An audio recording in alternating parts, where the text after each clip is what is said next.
Okay, so again, my name is Howard. I'd like to thank you all for coming on today's tour.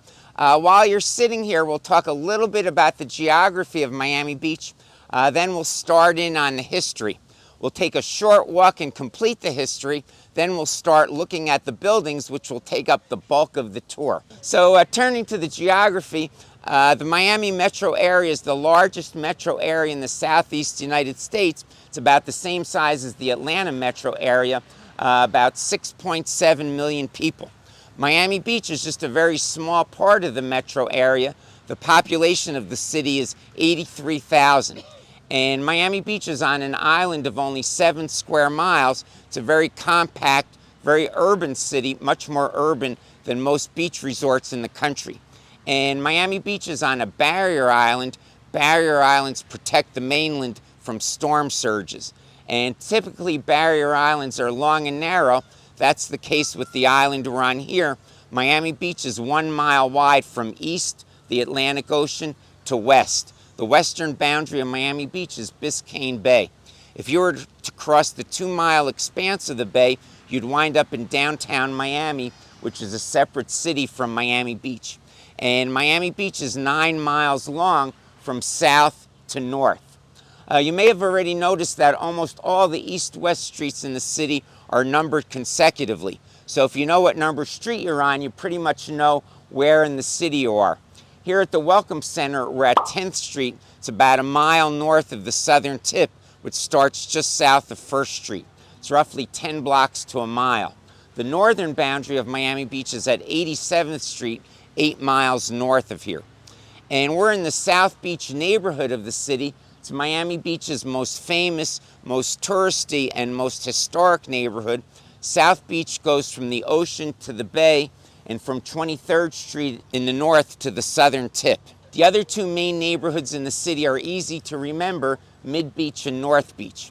And finally, we're in the Art Deco Historic District, which comprises much of South Beach. It goes from the beach right behind you, runs about 10 blocks to the west. Stops 2 blocks short of the bay.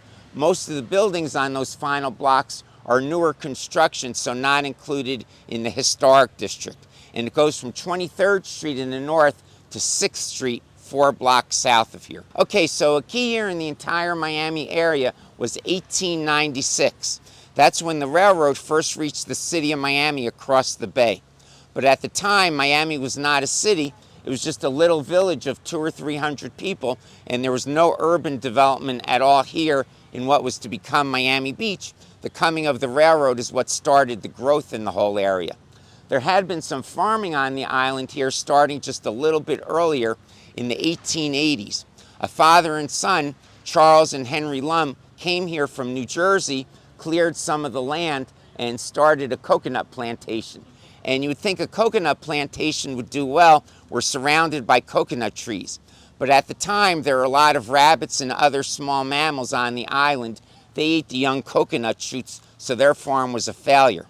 In the 1890s, another New Jersey farmer came here, a man named John Collins. You might know Collins Avenue, 2 blocks to the west. It's named after him.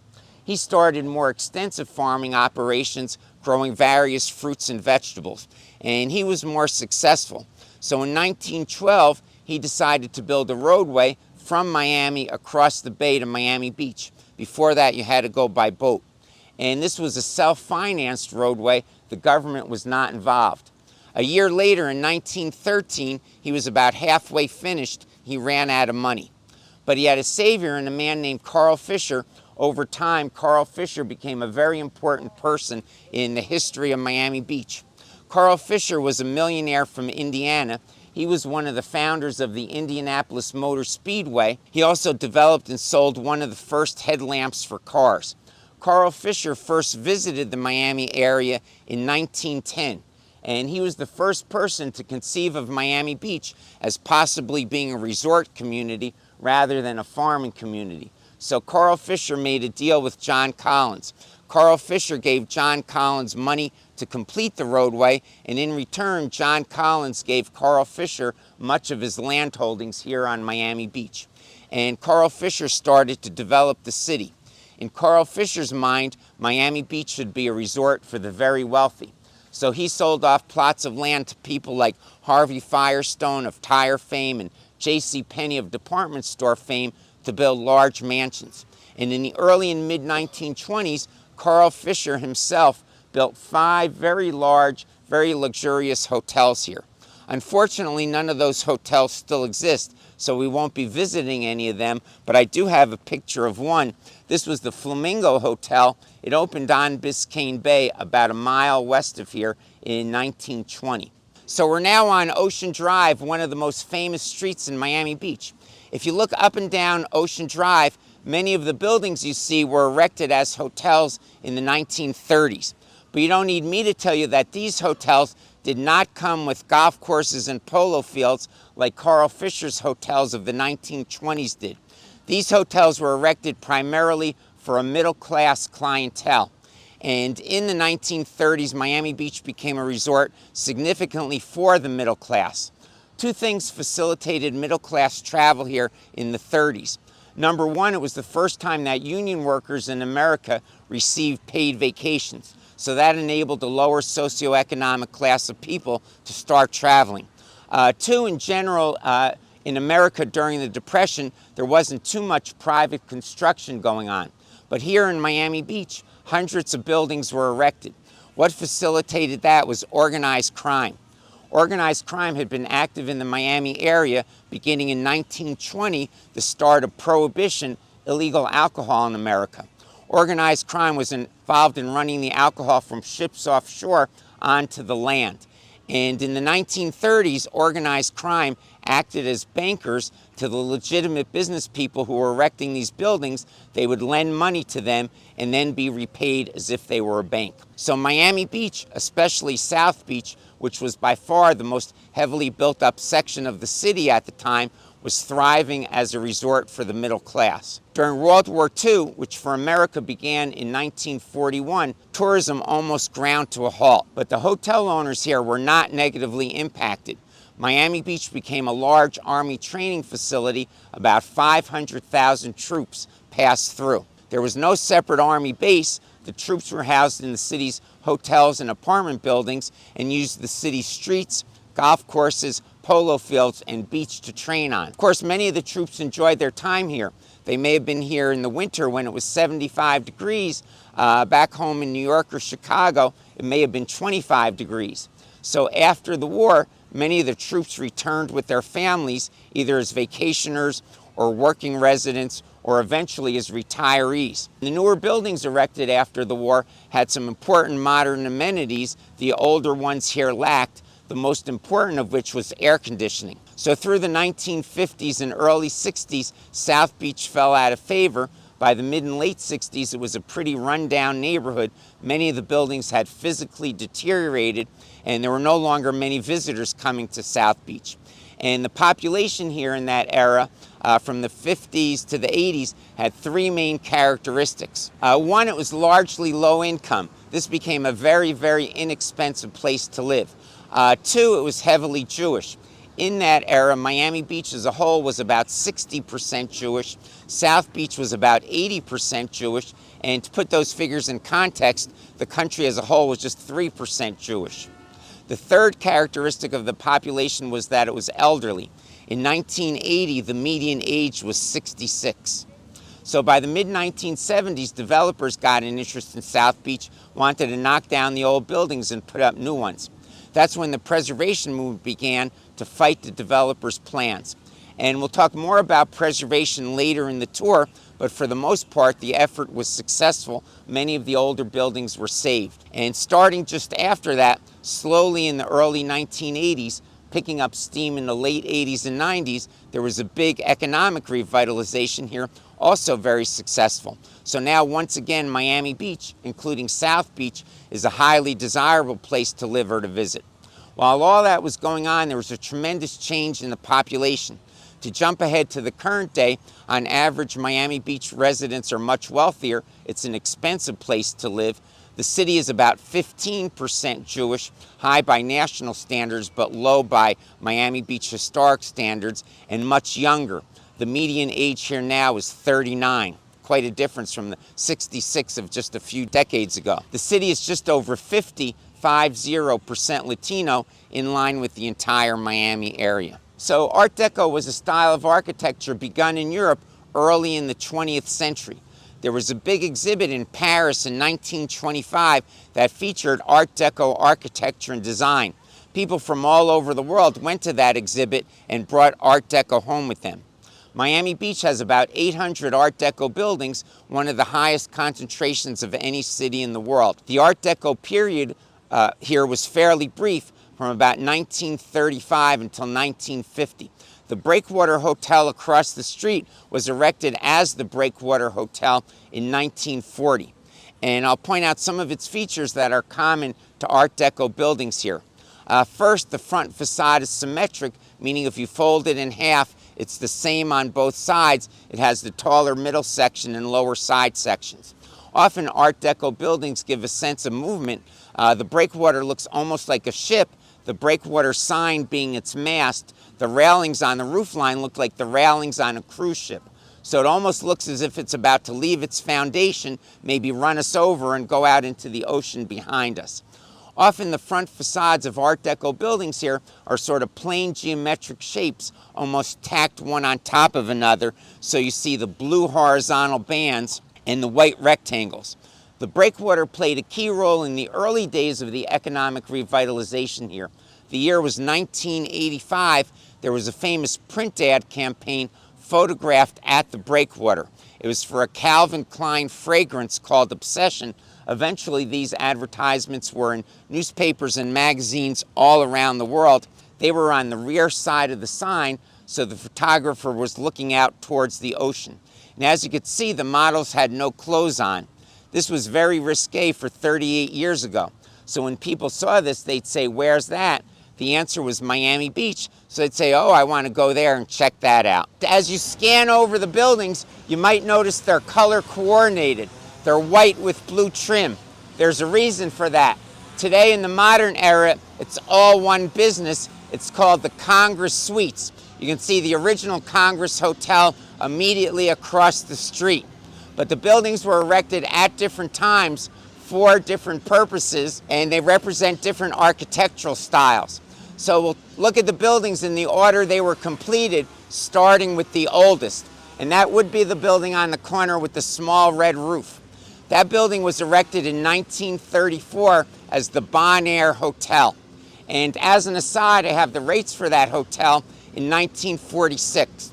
So you can compare the rates back then with what you may be paying today. So in the winter, which is the high season here, the rates were $8 to $12 a night. In the summer, the low season here, the rates were only $3 a night. The style of architecture of that building is Mediterranean Revival. Mediterranean Revival architecture was first developed in America early in the 20th century. The buildings were meant to be evocative of those that you see in Southern Europe in countries like Spain and France and Italy. The Mediterranean Revival period here was immediately before the Art Deco period. These buildings were erected from about 1920 through the mid-1930s. And I'll point out three of this building's characteristics that are common to the style. One is the red roof, two are the archways over the windows and doors, and three are the twisted columns between the windows. The next building we'll look at is the original Congress Hotel immediately across the street. It's a great example of a typical small Art Deco building in Miami Beach. It was erected in 1936. The architect was Henry Hohauser. He was one of the two leading Art Deco architects who worked here, along with Lawrence Murray Dixon. And I'll point out some of this building's characteristics that are common to that style. First, if you look at the roof line, you see it goes up in steps on both sides. That's called a ziggurat. That was first developed in Mesopotamian architecture, later adopted by the Egyptians. Some of the oldest pyramids in Egypt are stepped up like that, rather than being the more familiar straight-sided pyramids. And Egyptian architecture and design was common in many places around the world in the 1920s and 30s because of the discovery of King Tut's tomb there in 1922. Next, you'll notice the ledges over the windows. The nickname for those are eyebrows. They served a very important function.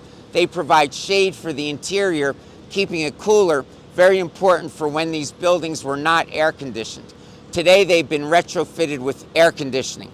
Next, if you look on either side of the front door, you see the painted reliefs. Those reliefs are the main form of ornamentation on Art Deco buildings here. And if you look at either relief, you see a little curlicue pattern. It's a very common symbol on Miami Beach Art Deco buildings. It's called a frozen fountain. If you think of water coming up from the ground curling away, that's what the symbol depicts. Next, you'll notice the building is 3 stories in height. There's a reason for that.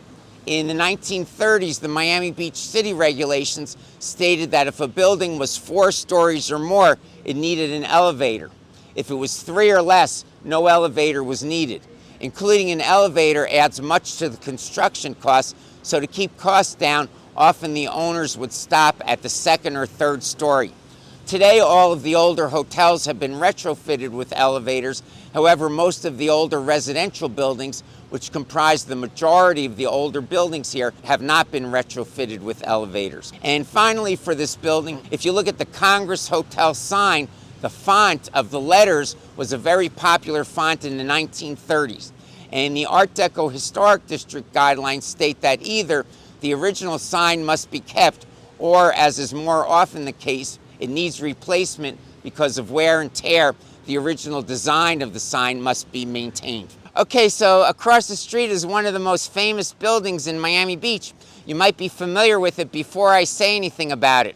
It's commonly known as the Versace Mansion. It was the home of the noted Italian fashion designer Gianni Versace. He purchased the building in 1992. And in the early and mid-90s, the economic revitalization of South Beach was in full swing.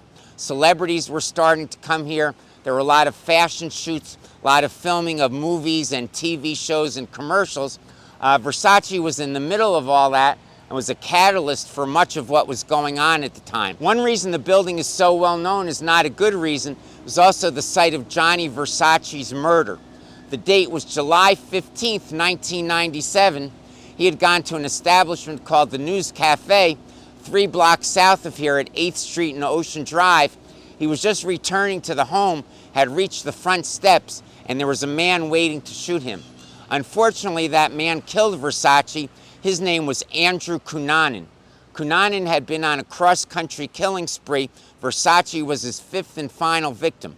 And nobody knows for sure why he shot Versace or the other people. After he shot Versace here, he fled to a houseboat about 3 miles away, and before he was captured, he committed suicide. As far as the building itself goes, it's a great example of Mediterranean revival architecture. It was erected in 1930 as a single-family residence for a man named Alden Freeman. Again, you can see the red barrel tile roof. This building has multiple balconies with wrought iron railings, another common feature of the style. The material around the front door is limestone. Limestone was a popular building material here in the 1920s and 30s. The wall that you sat on at the beginning of the tour is also made out of limestone. Alden Freeman lived here for only 7 years until 1937. At that point, it was converted into a 22-unit apartment house called the Amsterdam Palace. And it was nothing but an apartment house all the way until 1992, when Versace purchased it, making it his residence.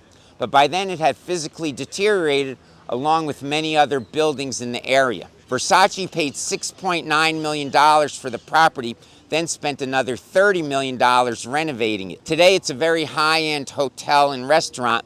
You need reservations to stay or to dine there. So I have 2 pictures. The top is a public space in the interior. The bottom is the swimming pool, which is partially lined in 24-karat gold. The property was most recently sold in 2013. At the time, the initial asking price was $125 million. There were no takers, so not long after that, the property was put up for auction. The winning bid was just over $40 million. The winning bidder was the Nakash family. That family owns Jordache Jeans. They also own the Victor Hotel immediately to the north and the Breakwater where we were earlier. So you see the Victor Hotel immediately to the north. The tall part away from us where the Victor sign is a true Art Deco building from the 1930s. The part in the middle where the lounge chairs are, and the shorter part where the pizza place is, it's a much newer addition, only about 20 years old. And the Victor was and still is a higher end hotel than most others on Ocean Drive. So our next stop will be in the lobby of the original part of the building. As I mentioned when we were outside, this was and still is a higher end hotel than most others on Ocean Drive. There's several indications of that. One, you may have noticed when we were across the street, the building is taller than 3 stories, so it needed an elevator even from when it first opened. Number 2 was the use of real marble on the columns and the walls around the room. A lot of other buildings in the area used a material called scagliola. It's a wet composite that when it dries looks a little like marble, but it was a much less expensive material to use. The third item is that this hotel included a restaurant even when it first opened. That was a rarity back in the 1930s. Most of the restaurants that serviced these hotels back then were on Washington Avenue, 2 blocks to the west. So many of the architectural features we see in this room are original. I'll point those out momentarily. However, all of the furniture, the small decorations, and the artwork on the walls are new. So starting with the floor, the material is called terrazzo, first developed in Italy. It's stone chips mixed in with a wet deposit. And as it dries, it could be molded into different shapes and dyed various colors. It's by far the most common flooring material in Miami Beach Art Deco buildings. It was a very good material to use. It keeps cool even in the hot weather, and it's extremely durable. Most of the terrazzo floors you see in Miami Beach Art Deco buildings are the original floors. Next, if you look at the wall opposite me where I'm pointing, you see these backlit aluminum panels with a V in the middle. That stands for Victor Hotel.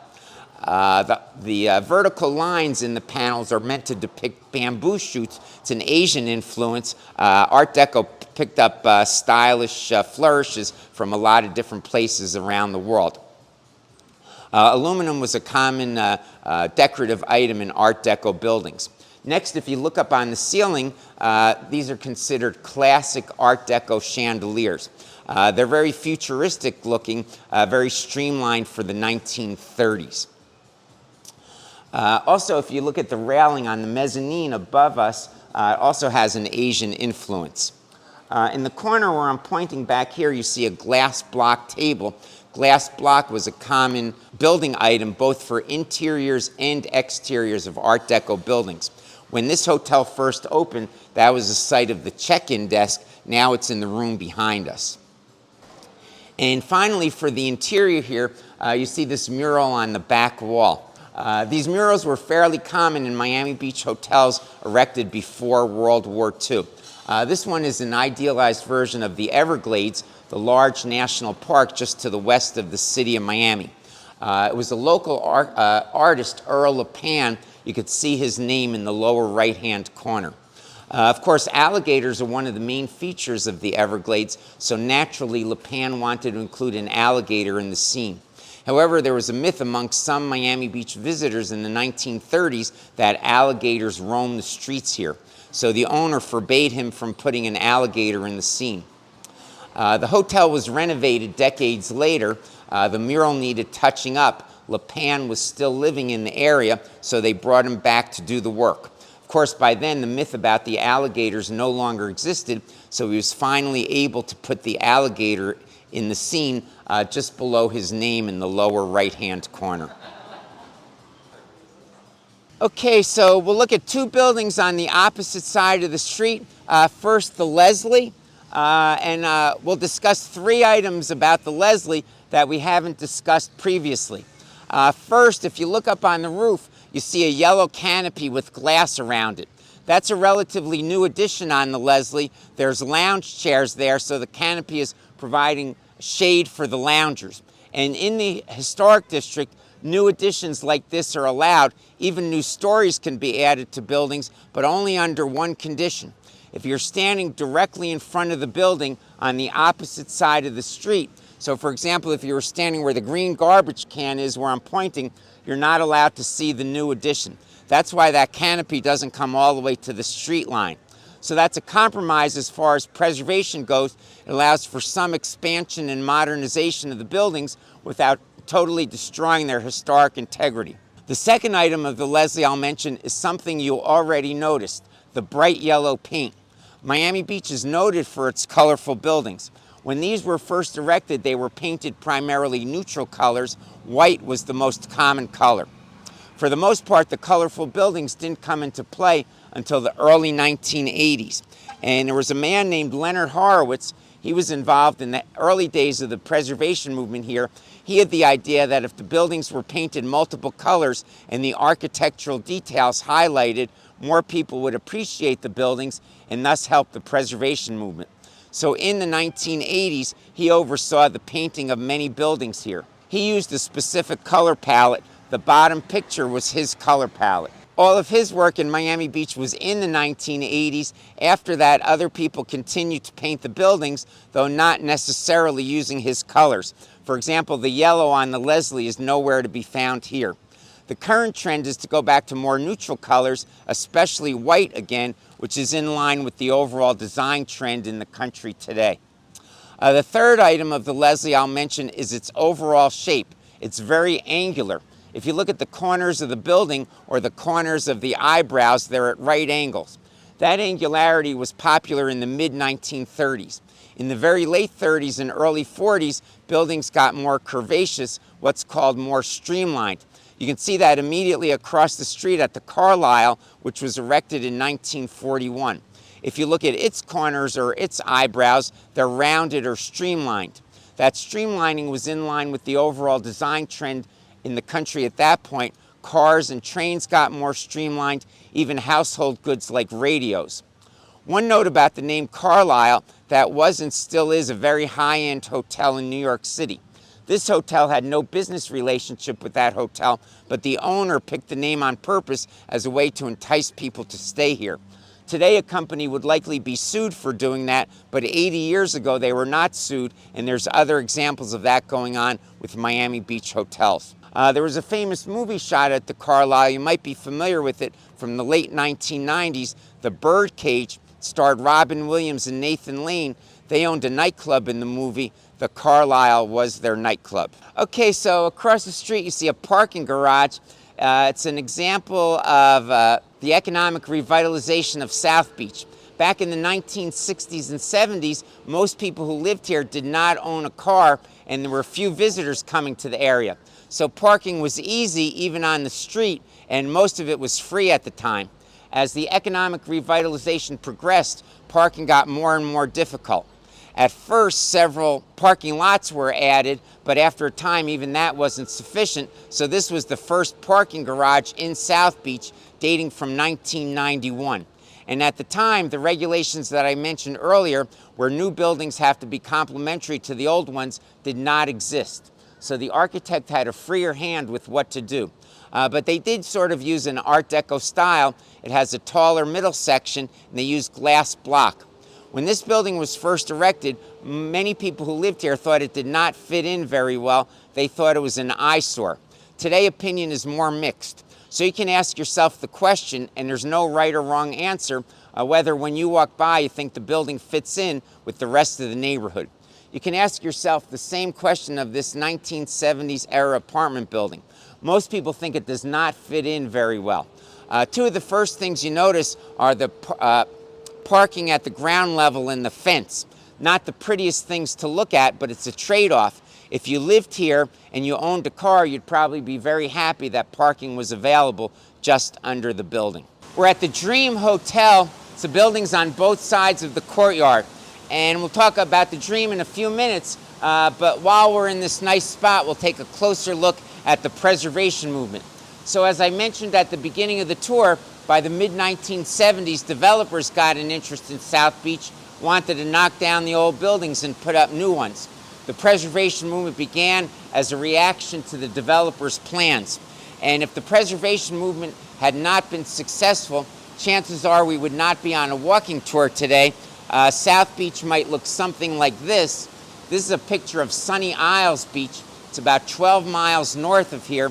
These buildings are a mix of condominiums and hotels. It's a very nice community to live in, but most people would not be too interested in taking a walking tour of this area.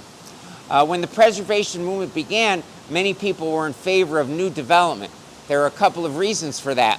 One, at the time, these buildings were only 40 or 50 years old. Most people don't think of buildings of that age as being historic. Two, a lot of the buildings were in bad shape, so people would just as soon like to see a fresh start made. The preservation movement was initially led by Barbara Capitman. She was a designer from New York who moved here with her family in 1973. She was one of the founders and the first leader of the Miami Design Preservation League in 1976. One of the first things the preservationists did was to take a survey of all the buildings in the area to know better what they were working with. They surveyed a total of about 1,200 buildings. In their mind, about 1,000 were worth preserving. Between 700 and 800 of those still exist, so you can see for the most part the preservation movement has been successful. We're standing in front of one of the oldest existing buildings in Miami Beach. It was erected in 1916, so it's 1 year younger than the city, which was incorporated in 1915. It's commonly known as the Coral Rock House because it's made out of coral taken from the ocean. Today it would be illegal to take any coral out of the water, let alone enough to erect an entire building. It was built in 1916 as a single-family residence for the Smith family. That family lived here till about 1930. They also owned two businesses here in the first decade of the 20th century before there was any urban development in what was to become Miami Beach. They lived across the bay in Miami at the time. One business they owned was a ferry service to take people from Miami to the island here to go swimming in the ocean. Miami has no ocean front of its own. The second business was found once people got off the ferry. They own this facility, Smith's Casino Baths. This is a picture of it in 1909. It was located at what's now First Street and Ocean Drive near the very southern tip of Miami Beach. It wasn't for gambling, it was a bathing facility. So when people got off the ferry, they could either go swimming in the ocean or go in the water and pay and go in the water here. This was replaced in about 1920 by a much larger concrete facility. Eventually there were 5 of these swimming pavilions up and down the Miami Beach shoreline. They were very popular, but they've all been long gone. In 1930, this became a doctor's office, stayed a doctor's office for the next 40 years. Since then, it's been many things. It was partially renovated in 2013, but it's been empty ever since. It's privately owned. They're probably asking for very high rental payments. The question is, why was casino in the name of the baths? So back early in the 20th century, casino was generally used as a term for a place of entertainment, not necessarily for gambling. Like if you're familiar with the resorts in the Catskill Mountains in upstate New York, where they had their entertainment, it was always called a casino because it was a place of entertainment, a general term for entertainment. Over the years, the meaning has changed.